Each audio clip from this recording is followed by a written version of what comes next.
اس سے کہو ہمیں لے جائے گا۔ تو وہ اس کے پاس چلا گیا۔ السلام علیکم، جی آپ کو حضرت آمنہ کی قبر معلوم ہے؟ جی معلوم ہے، آپ لے جا سکتے ہیں؟ کہا جی نہیں، ادھر پولیس ہوتی ہے، پکڑ لیتے۔ پھر وہ کہنے لگا کہاں سے آئے ہو؟ کہ پاکستان سے آئے۔ وہ بھی پاکستانی تھا۔ تمہارا نام کیا؟ کہ سعید، اس کا افضل، اس کا سلمان۔ میں گاڑی میں بیٹھا تھا۔ کہا اس کا کیا نام ہے؟ کہا اس کا نام طارق جمیل ہے۔ کہنے لگا یہ وہی طارق جمیل ہے جس کی کیسٹیں چلتی ہیں؟ تو انہوں نے کہا ہاں جی یہ وہی طارق ہے۔ کہا وہ اس کی کیسٹ تو ابھی میری گاڑی میں لگی ہوئی۔ کہا انشاءاللہ میں تمہیں لے جاتا ہوں آپ ویکھی جیسے۔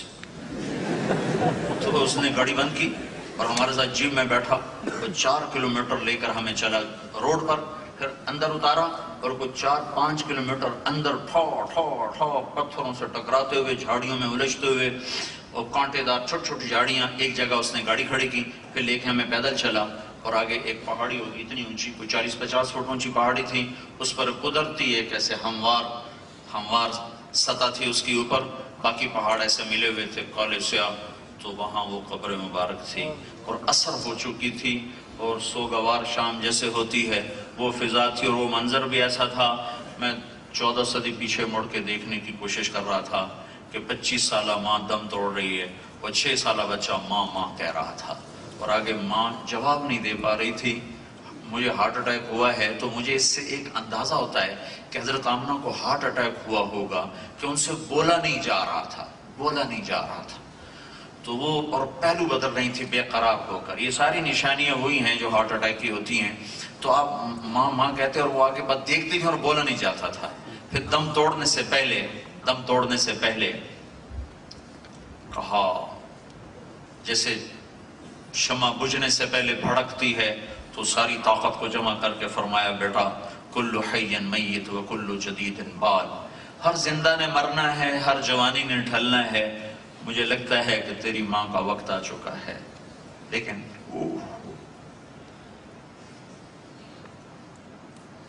تم نے وہ جگہ دیکھی ہوتی تو تمہیں ٹھنڈے ایڈیٹوریم میں تمہیں کیا بتاؤں،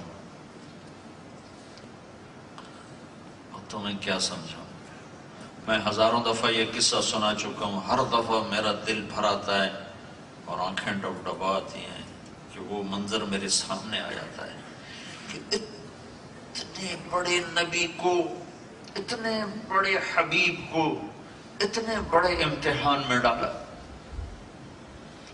6 سال کے بچے کی کیا حیثیت، جنگل، سن 2000 میں انسان نام کی شے نہیں تھی وہاں، تو 1400 سال پہلے وہاں کیا ہوگا۔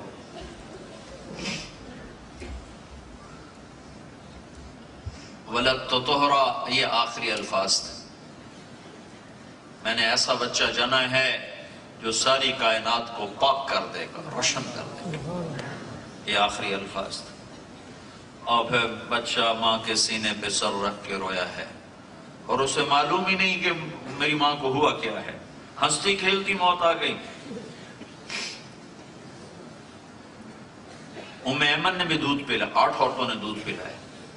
جب کون دفن کرنے آیا کچھ سمجھ نہیں آتی، شاید کوئی راہگیر گزرا، یا وہاں سے کوئی 13-14 کلومیٹر ابوا کی بستی ہے، وہاں گئی ام ایمن، کسی کو بلا کے لائیں، کیونکہ ایک عورت کے بس میں نہیں وہاں قبر بنانا۔ جو لوگ آئے جنہوں نے قبر بنائی، اس کے بعد جب نیچے اترے ہیں تو ام ایمن نے دیکھا اللہ کے نبی غائب تھے، ساتھ نہیں، لوگوں میں ایک دم پیچھے مڑ کے دیکھا تو پیچھے سے اوپر آواز آ رہی ہلکی ہلکی۔ جب یہ واپس گئی ہیں تو وہ منظر تھا کہ ابوا کے پہاڑ بھی رو رہے تھے کہ آپ نے ماں کی قبر کو ایسے سینے سے لگا، ماں کی قبر سے ایسے چمٹے ہوئے تھے، ایسے سر رکھا ہوا، گال قبر سے لگائے ہوئے، سینہ قبر سے چپکایا ہوا، اور ایسے اوپر پڑے ہوئے۔ جب ام ایمن قریب آئیں تو کیا کہہ رہے تھے؟ عرش بھی رویا ہوگا ان الفاظ کو سن کر کہ ماں تجھے تو خبر ہے نا، تو بھی میرا آخری سہارا تھی، تو بھی مجھے چھوڑ کے چلی گئی، تیرے بغیر کہاں جاؤں گا، کس گود میں سر رکھوں گا؟ ہائے ہائے، واہ یا رسول اللہ، کیا دکھ دیکھے اور کس بے دردی سے ہم نے بھلایا ہے، کمال کر دیا۔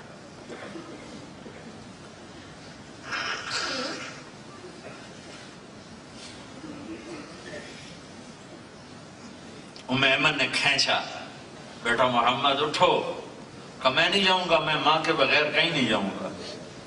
اسے نہیں خبر کہ یہاں کہانی ختم ہو جاتی ہے۔ مکے تک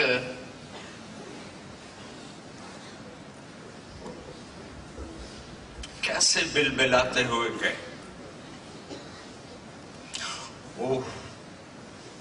او میرے عزیزو، صرف جلسے نہ کیا کرو، زندگی بدلو، زندگی۔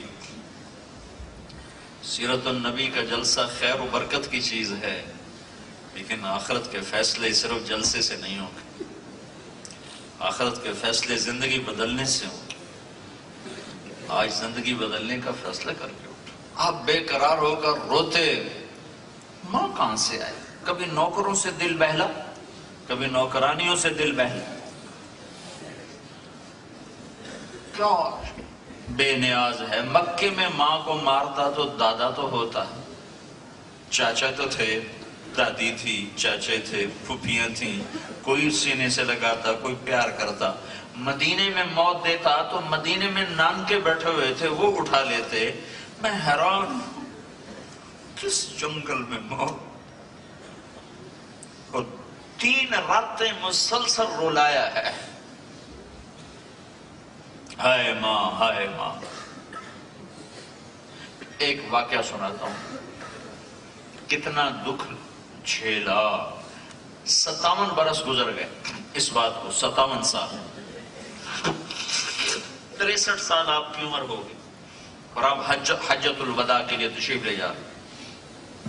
مدینے سے چلے تو 12,000، مکے پہنچے تو 1 لاکھ، عرفات میں پہنچے تو 1.25 لاکھ، ابوا میں پہنچے تو 70,000۔ یہ 70,000 کا عدد میں تخمیناً کہہ رہا ہوں، میں نے کہیں پڑھا نہیں، لیکن یہ باقی جو عدد بتا رہا ہوں یہ کتابوں میں موجود ہیں مختلف، کہ میرا اندازہ ہے کہ ابوا سے، مدینہ سے چلتے چلتے ابوا پہنچ کے 60-70,000، چونکہ مجمع ساتھ جمع مل رہا تھا قبائل، اس سارے قافلے کے ٹھہرنے کی جگہ بنائی گئی تھی ابوا کی وادی میں وہاں۔